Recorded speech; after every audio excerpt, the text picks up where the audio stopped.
Bidadi township ವಿಚಾರದಲ್ಲಿ ಈಗ Congress versus JDS fight ಜೋರಾಗ್ತಾ ಇದೆ. ಭೂಸ್ವಾಧೀನ ಪ್ರಕ್ರಿಯೆ ವಿರೋಧಿಸಿ ಕಳೆದ ಹಲವು ದಿನಗಳಿಂದ ರೈತರು ಹೋರಾಟ ನಡೆಸ್ತಾ ಇದ್ದಾರೆ. ಹೋರಾಟದ ಸ್ಥಳಕ್ಕೆ ಭೇಟಿ ನೀಡಿದ ಕೇಂದ್ರ ಸಚಿವ ಎಚ್.ಡಿ. ಕುಮಾರಸ್ವಾಮಿ ರಾಜ್ಯ ಸರ್ಕಾರಕ್ಕೆ ಸವಾಲ್ ಹಾಕಿದ್ರು. ಇದಕ್ಕೆ ಕೈಪಡೆ ಎಚ್.ಡಿ. ಕುಮಾರಸ್ವಾಮಿ ವಿರುದ್ಧ ಕೆಂಡ ಕಾರಿದೆ.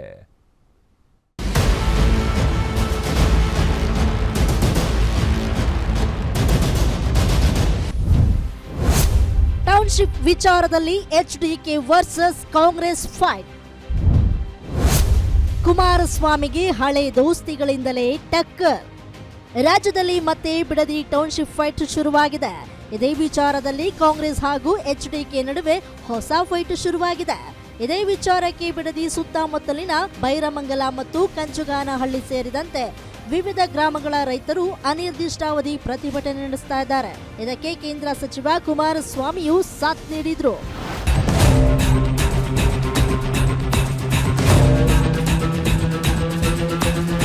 ಅಂದು ಪ್ರತಿಭಟನೆಯಲ್ಲಿ ಮಾತನಾಡಿದ ಎಚ್ಡಿಕೆ, ನೀವು ಯಾರಿಗೂ ಹೆದರಬೇಕಾಗಿಲ್ಲ, ನಿಮ್ಮ ಜೊತೆ ನಾನಿದ್ದೇನೆ, ಅದೇನೇ ಬಂದರೂ ಹೆದರಿಸೋಣ ಎಂದಿದ್ರು.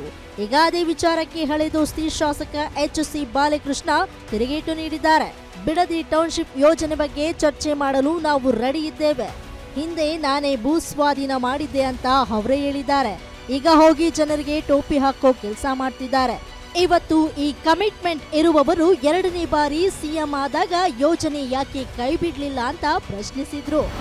ಒಂದಿಂಚ್ ತಗೊಳ್ಳಲ್ಲ, ಇದು ಜಮೀನೆಲ್ಲ ತಗೋತಾರೆ, ಆದ್ರೆ ಅಕ್ವೈರ್ ಮಾಡಿದವ್ರು ಯಾರು? ಒಂದಿಂಚ್ ಭೂಮಿ ಈ ಕಮಿಟ್ಮೆಂಟ್ ಇರೋರು ಅವ್ರು ಎರಡನೇ ಸರಿ ಮುಖ್ಯಮಂತ್ರಿ ಆದಾಗ ಬಿಡ್ಬೋದಾಗಿತ್ತಲ್ಲ. ಈ ಜನನೇ ಹೋಗಿ ಕೇಳ್ಕೊಂಡ್ರಲ್ಲ, ಬೈರಮಂಗಲದ ಕ್ರಾಸ್ನಲ್ಲಿ ಕೇಳ್ಕೊಂಡ್ರು, ಕಂಚಗಾರನಲ್ಲಿ ಕ್ರಾಸ್ನಲ್ಲಿ ಕೇಳ್ಕೊಂಡ್ರು. ಅಲ್ಲಿ ಹೋಗಿ ಕೇಳಿದಾಗ ನನ್ನ ಕನ್ಸಂದು ಯೋಜನೆ ಇದು, ನಾನು ಮಾಡ್ತೀನಿ, ಸುಮ್ಮನೆ ನೀವೇನು ತಲೆ ಕೆಡಿಸ್ಕೊಬೇಡಿ ಅಂತಂದವ್ರು ಯಾರು? ನಾವಾ? ಇದೆಲ್ಲ ಚರ್ಚೆ ಆಗಲಿ. ಅಕ್ವೈರ್ ಮಾಡಿಸಿದ್ದು ಯಾಕೆ? ಅಕ್ವೈರ್ ಮಾಡಿದ್ಮೇಲೆ ಅವ್ರು ಎರಡನೇ ಸರಿ ಮುಖ್ಯಮಂತ್ರಿ ಆದ್ರು. ಏನೋ ಆಯ್ತು, ಮುಖ್ಯಮಂತ್ರಿ ಆಗಿದ್ರು, ಆಮೇಲೆ ಏನೋ ಆಗ್ಲಿಲ್ಲಪ್ಪ, ಅದೇನೋ ಆಗೋಯ್ತು ಅನ್ನೋಕ್ಕೆ ಎರಡನೇ ಸರಿ ಮುಖ್ಯಮಂತ್ರಿ ಆದ್ರು. ಏನೋ ಕೇಂದ್ರ ಸಚಿವ ಕುಮಾರಸ್ವಾಮಿ ಹಾಸನದಲ್ಲಿ ನಡೆಸಿದ ಸಮಾವೇಶಕ್ಕೆ ಕಾಂಗ್ರೆಸ್ ಶಾಸಕ ಶಿವಲಿಂಗೇಗೌಡ ಕಿಡಿಕಾರಿದ್ದಾರೆ. ನಾನು ಜೆಡಿಎಸ್ ಪಕ್ಷದಲ್ಲಿದ್ದಾಗ ಎಂಎಲ್ಸಿ ಮಾಡಿ ಎಂದ್ರೂ ಮಾಡಲಿಲ್ಲ. ಹಾಸನದಲ್ಲಿ ಪಕ್ಷ ಬಿಟ್ಟು ಹೋದವರೆಲ್ಲರೂ ಸೋತಿದ್ದಾರೆ. ಆದ್ರೆ ಕಾಂಗ್ರೆಸ್ಗೆ ಹೋದ ನಾನೊಬ್ಬನೇ ಗೆದ್ದಿದ್ದೇನೆ. ಅದಕ್ಕೆ ಅವರಿಗೆ ಹೊಟ್ಟೆ ಹುರಿ ಬೈಯಲು ಸಮಾವೇಶ ಮಾಡಿದ್ದಾರೆ ಅಂತ ತಿರುಗೇಟು ನೀಡಿದ್ರು. ನಾನು ಗೊತ್ತು ನನಗೆ ರಾಜಕೀಯ ಏನು ಅಂತ. ಏನು ನಾನು ಜೆಡಿಎಸ್ ಬಿಟ್ಟೋಗ್ಬಿಟ್ಟ, ದ್ರೋಹ ಮಾಡ್ಬಿಟ್ಟು ಯಾಕಾಗತ್ತೆ?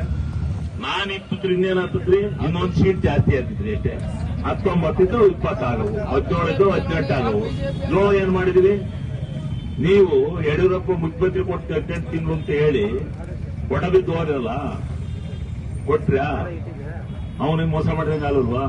ಅಂತ ರಾಜಕೀಯದಲ್ಲೆಲ್ಲ ಇವೆಲ್ಲ ಇದ್ದಾವೆ. ಒಂದು ಕಡೆ ಬಿಡದಿಯ ಹೋರಾಟ ದಿನದಿಂದ ದಿನಕ್ಕೆ ಜೋರಾಗ್ತಾ ಇದೆ. ಮತ್ತೊಂದೆಡೆ ಮುಂಬರುವ ಚುನಾವಣೆಯನ್ನ ಗುರಿಯಾಗಿಸಿಕೊಂಡು ಜೆಡಿಎಸ್ ಸಮಾವೇಶವನ್ನೇನೋ ಮಾಡಿ ಚುನಾವಣೆಯ ರಣಕಹಳೆ ಮೊಳಗಿಸಿದೆ.